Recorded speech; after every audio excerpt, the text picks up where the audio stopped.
Jesus had now preached in nearly all parts of Galilee except in the middle portion, the region around Nazareth, the home of his younger days. You remember that when he had tried to speak in Nazareth, soon after coming from Judea, the people refused to listen to him, thinking that one who had been only a working man and not a rabbi or scribe could not teach them anything. But Jesus loved those people in Nazareth, for many of the men had been with him boys at school, and his own sisters lived there with their children, boys and girls, who were his nephews and nieces. He longed to see them all, and made up his mind to go again to Nazareth and see if its people would this time listen to him. On his earlier visit he had been alone, and the men of Nazareth, in their anger, had tried to kill him by throwing him down a very steep hill. But now Jesus had with him his 12 disciples, and many more who followed him from place to place. On this visit, the men of Nazareth did not venture to do him harm, because of his many friends around him. As before, Jesus went to the village church on the Sabbath day and preached. Again the people listened to him with wonder at his words, but again they said, "Is not this the carpenter who used to make plows and hoes and tables for us? How can he teach us?" He could only do a few of his great works because the people would not believe in him.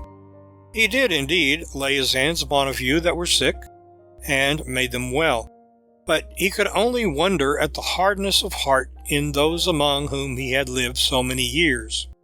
Leaving Nazareth with a sad heart, he went around the villages in middle Galilee, teaching in the churches and curing sickness of all kinds. As he saw how poor the people were, how little they knew of the truth, and how greatly they longed for it, he felt a great pity for them. They seemed to Jesus like sheep that were lost and wandering, not having any shepherd. He said to his disciples, "The harvest truly is rich, but the workers in it are very few. Pray very earnestly to the Lord of the harvest, that he may send out workers to gather in his harvest." Jesus knew that the time of his work in Galilee was nearly ended. There were other parts of the land of Israel where he had not yet preached, and he wished to visit them. He knew, too, what none but himself knew, that in a year he would be taken away from the earth, and his disciples would be left alone to carry on his work and preach to all the people the news of God's kingdom. He made up his mind to send out his 12 disciples, whom he named the Apostles, and to let them begin their work by preaching in the villages of Galilee, which he had not found time to visit. So he called together his 12 disciples, and divided them into pairs, sending 2 men together, that they might help each other. He poured upon them some of his own power to cure diseases and to cast out evil spirits from men. He gave them commands about their work, to whom they should go and how they should act. He said, "Do not go to any city of the Gentiles, the foreigners, and keep away from the villages of the Samaritan people. Your work just now is to be among the lost sheep of the house of Israel.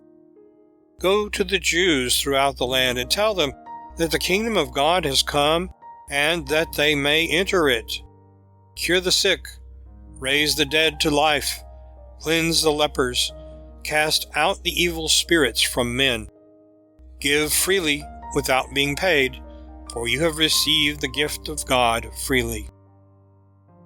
Do not take with you any money of gold or silver or copper in your girdle, nor a bag to carry food for the road, nor 2 shirts, nor a pair of shoes, but go wearing only sandals on your feet.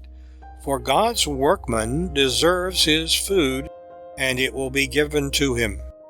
When you come to a village, ask for some good man, go to his house, and stay there while you are in that village.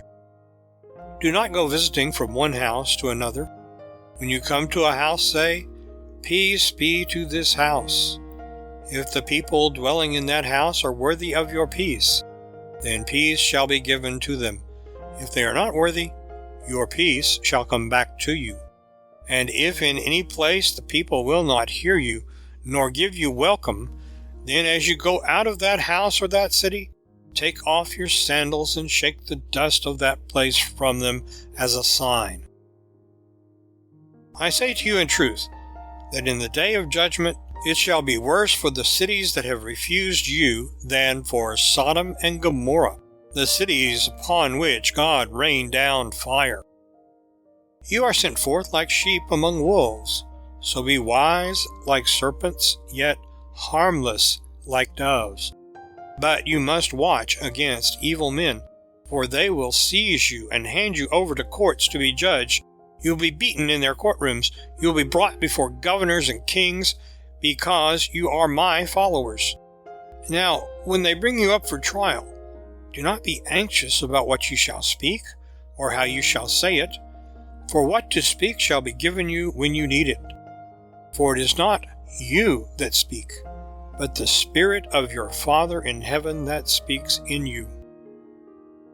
Many more words Jesus spoke to his 12 disciples, and at the end of his charge he said this: Whoever receives you and listens to you, it is the same as though he received me, your teacher.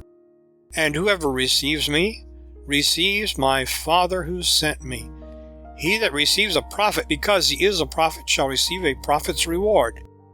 He who receives a good man because he is a good man shall receive a good man's reward.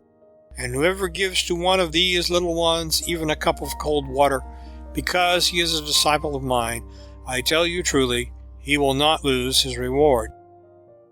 After giving his commands to the 12 disciples, Jesus sent them out to preach, while he himself went to other places, telling the people the good news of the kingdom of God.